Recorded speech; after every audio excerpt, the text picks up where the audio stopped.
Bonjour à tous, alors je suis à mon bureau là. Je viens de terminer une session de coaching avec un client qui a gagné ses premiers euros en faisant du coaching. C'est génial, c'est génial.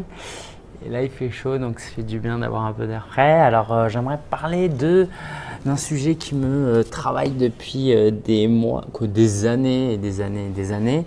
C'est le B2B versus B2C. Alors peut-être un petit rappel rapide pour ceux qui ne voient pas c'est quoi le B2B. Ça signifie simplement qu'on travaille de business à business. Donc je fais un business et je travaille avec une entreprise. Le B2C, c'est quand je travaille avec des particuliers. D'accord. Donc un restaurant, il va travailler avec des particuliers. Donc c'est du B2C.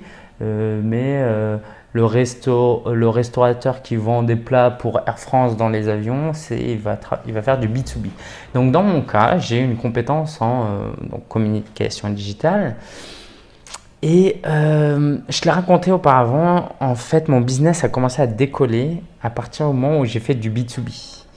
De manière sérieuse. J'ai eu un gros client l'année dernière qui m'a permis de passer à un autre niveau. Et c'est là que je me suis dit, en fait, c'est ça que j'aurais dû faire depuis le début. Pour être un peu plus précis, en fait, pendant des années, j'ai accompagné des entrepreneurs individuels à lancer un business avec un blog. Donc, le guide du blogueur, tout ça, c'est dans cette démarche-là. Et c'est ce qui me passionne le plus, vraiment d'accompagner des particuliers. Mais à côté, ces mêmes compétences sur les réseaux sociaux, sur le blogging, le marketing de contenu, je peux les utiliser au service d'entreprises. Et j'ai déjà eu des clients comme ça et eux payent mieux. Du coup, aujourd'hui, je me retrouve dans une situation où, idéalement, ce que j'aimerais pour la rentrée là, prochaine, ce serait d'avoir un ou deux gros clients réguliers et récurrents en B2B. Donc, typiquement, ce serait une entreprise pour qui je gérerais les réseaux sociaux ou je ferais du consulting toutes les semaines, par exemple, où je les aiderais sur une campagne marketing et je les accompagnerais sur 3 mois, 6 mois, 1 an. Et ça me permettrait de gagner 1500, 2000, 3000 euros par mois de manière stable. Et ça me permettrait le reste du temps de travailler sur des projets qui me plaisent un peu plus, même si ça me plaît énormément de travailler avec des entreprises, faire la promotion du guide du blogueur, travailler avec des particuliers pour les aider à développer leur business.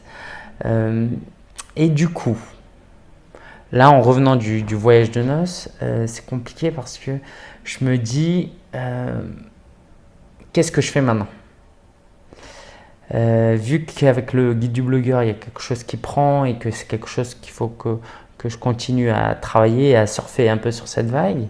Mais en même temps, c'est pas ça qui va m'apporter de l'argent sur le court terme. Et je suis marié maintenant, il faut que je ramène de l'argent, même si ma femme gagne plus d'argent que moi, elle gagne bien sa vie, on va dire. Euh, donc il faut quand même que je ramène de l'argent, j'ai des projets, il faut que je me paye le permis, il faut que je passe le permis. Euh, donc j'ai plein d'idées. Je réfléchis par exemple à créer une nouvelle chaîne YouTube où je peux créer du contenu pour les entreprises, donc en B2B, pour attirer des clients entreprises.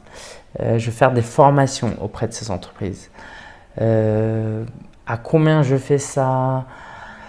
Et donc là, en ce moment, ce que je suis en train de faire, et il faudrait que je vous le montre, c'est un brainstorming de toutes les solutions qui me permettraient de trouver des clients en B2B. Et j'ai hâte de partager ça avec vous parce que je pense qu'à travers un peu les coulisses de ce que je fais, je peux vous aider à vous mieux réfléchir aussi à ce que vous faites. Alors, je vais donner quelques chiffres, je les donne rarement au niveau du vlog. C'est des chiffres approximatifs parce que clairement je reviens encore de vacances. Ce que j'essaye de faire, c'est j'étais à 70 euros TTC pour du coaching à l'heure en B2C. Okay. Un particulier, il vient là, je l'accueille, on passe 1 heure, c'est 70 euros. Donc il y a la TVA dedans. Une fois que j'enlève la TVA et les cotisations, il me reste 30 euros quoi, à peine. Et donc avant les vacances, idéalement, mon idée c'était 70 euros TTC pour des clients en B2C et 70 euros hors taxe pour les entreprises. Donc 84 euros TTC pour les entreprises. Le piège, c'est que en faisant un prix qui peut paraître élevé pour vous, mais qui n'est pas élevé, en fait, 70 € pour un particulier, euh, une heure, ça me prend 2 heures, 3 heures, le temps de récupérer, de préparer. Ça me peut me bouffer toute une après-midi. Et si je gagne que 150 € la journée, en payant toute ma TVA et mes cotisations, je me retrouve avec très peu. Donc je vais augmenter mes tarifs en B2C pour les remettre au même niveau que le B2B, en fait, pour me forcer, alors c'est là que c'est subtil, pour me forcer à prendre moins de clients en B2C, parce que j'aime beaucoup, et pour me forcer à travailler avec des entreprises. C'est-à-dire que tant que je ferai des tarifs bas pour les particuliers, je vais recevoir des particuliers et je vais avoir l'impression de travailler. Mais en fait, j'en ai pas assez pour vraiment développer mon business. Donc, si j'augmente mes tarifs en B2C et que je vais avoir moins de clients en B2C, ça me forcer à faire plus de B2B. Et une entreprise qui travaille avec moi, souvent, c'est pour une journée de 7-8 heures. Alors qu'un particulier, c'est 1 heure par-ci, 1 heure par-là. Donc, je pense que je vais vous donner le chiffre. Est-ce que je vous donne le chiffre? Je pense que je vais passer au moins à 80 € TTC pour les particuliers. Voilà. Et puis la suite de ma réflexion plus tard. Voilà. En fait, cette vidéo, elle est un peu longue et puis je tourne un peu autour du pot.